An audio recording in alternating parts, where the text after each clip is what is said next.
If you are a selfless person, you have the sense that you're connected to everything, and that everything is connected to you. All experience matter a lot to you, because you understand that it's an extension of you. But if you really saw it all as equal, then why can't you take care of yourself? Why do you let people walk all over you?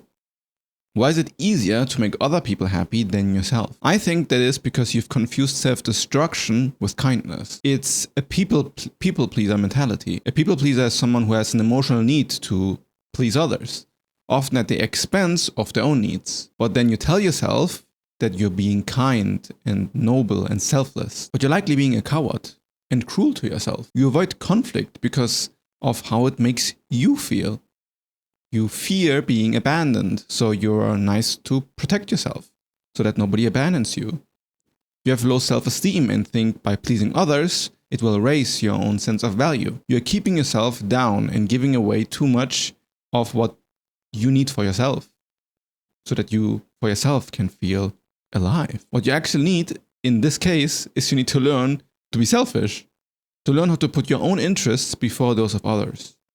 And that's a difficult balance. Because if you're wise, you know that selflessness is a virtue towards a content life. There's a real sense of importance with being kind and respecting each other. But being kind doesn't mean to not be selfish. The word selfish has a negative connotation because it is used to control others. It's used to control you. How can you act so selfish? Why are you being so greedy? Why are you not doing what I want? That's what it actually is. It's a tool for control. The accusation of being selfish gets levied as an attack. So, to convert you into this perverted version of a kind person, where you pretend to be happy when you're actually not feeling happy, where you smile while you actually are dying on the inside. All just not to bother other people with what you are feeling, taking your own power and freedom away, taking your own expression away.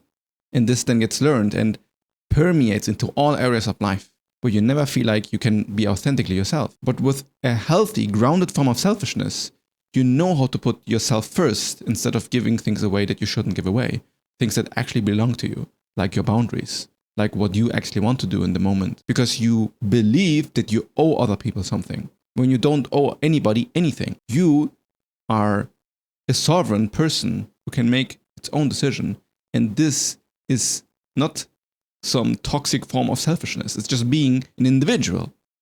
With genuine self-acceptance, you obtain an anchor, a grounded sense of self that knows what it is and what it wants.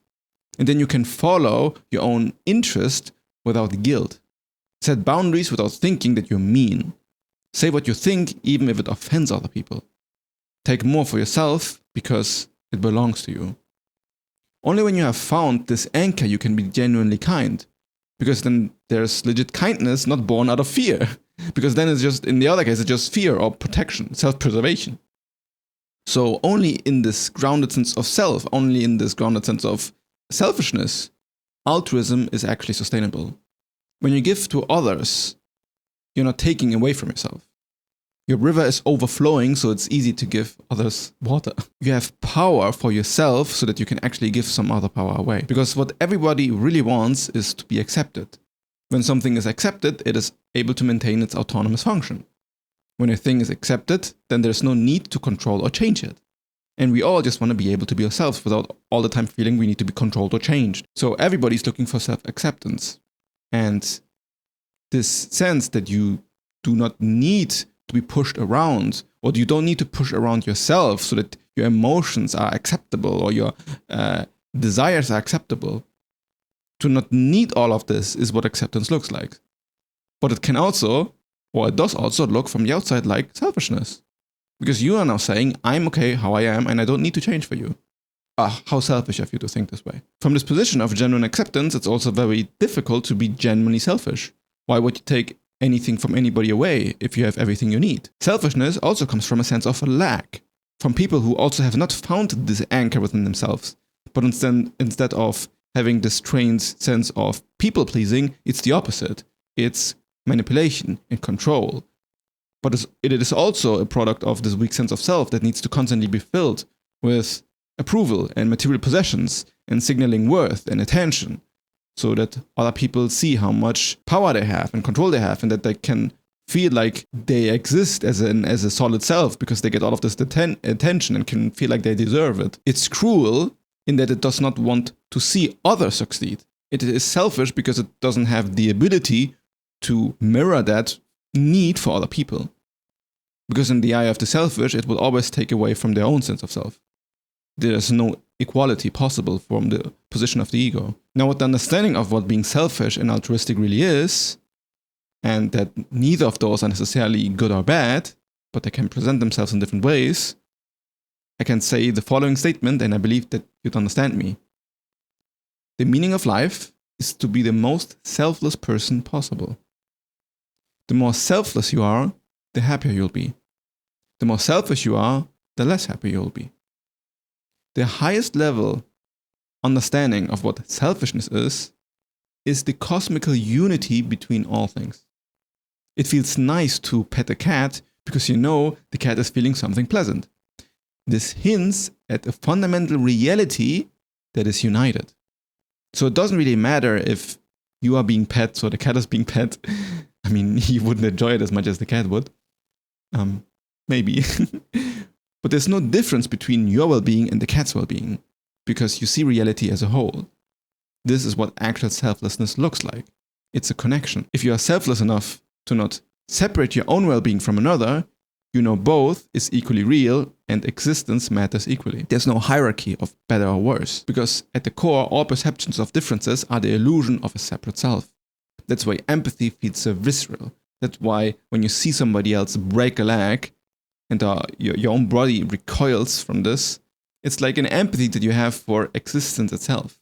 It doesn't really matter to whom is happening. This ability of empathy is actually like a cosmical superpower to relate between different dimensions. That's why living a life where you provide value to society, value to other people or your community is meaningful. You are in a network of different versions of yourself, exchanging different forms of energy, exchanging different versions of what it means to be. The idea of morality and ethics comes from this understanding. The illusion of separation is what causes people to be selfish. They do not see the unity and therefore think they are actually the center of the universe and nothing else is real. Evil is what happens when you have forgotten this cosmic unity. Then when we hurt another being, we are hurting ourselves. That's why evil gives us such a visceral feeling. In some ultimate sense, it's often nice to say there is no evil, right? There is no absolute evil because it's all just subjective. But if the subject is the thing that unites us all, then there is such a thing as evil if you harm the subject. It's like you forget that you are all subjects, and then you harm another. That's what makes it so cruel, because it's also stupid. Why would you harm yourself? So being awake about the nature of reality is seeing its oneness. And from there, altruism comes naturally and lives in harmony with selfishness. You wouldn't hurt yourself, and in the same way, you would also give you what you deserve. You wouldn't give away more than you need to for your own well-being. The question is, how selfless can you be? Absolute selfishness is very, very difficult because you have a human body and you have human body needs. If you were completely, unconditionally loving and embrace all existence equally without any limitation, as if you were some godly selfless being, then why would you preserve your body? Why wouldn't you just feed your body to the worms so that they could eat it? Because you would have no sense of self-preservation. Preserving the body becomes, as a human, an act of self-love. It's kind of embedded into existing. So you can still be extremely selfless, but this doesn't mean that you do not care for yourself or that you don't treat this body kindly. That would be quite delusional, because then you would actually be mistreating yourself. So this is just the matter-of-fact nature of being a person and of being a god. But the beauty is that it's absolutely your prerogative what you need and what you don't need. If you want to live in $1 million mansion, then you're free to do so. You don't need to feel selfish for wanting that. If you want to have a successful career, there's nothing selfish about wanting that. So healthy selflessness is about treating yourself and others with kindness and consideration. And healthy selfishness is knowing what you want and going for it. Not being ashamed of your dreams.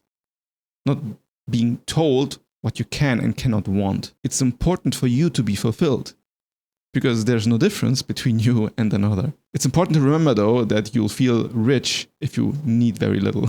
This is also the huge issue on this planet, is that those who are very selfless don't tend to go towards position of power.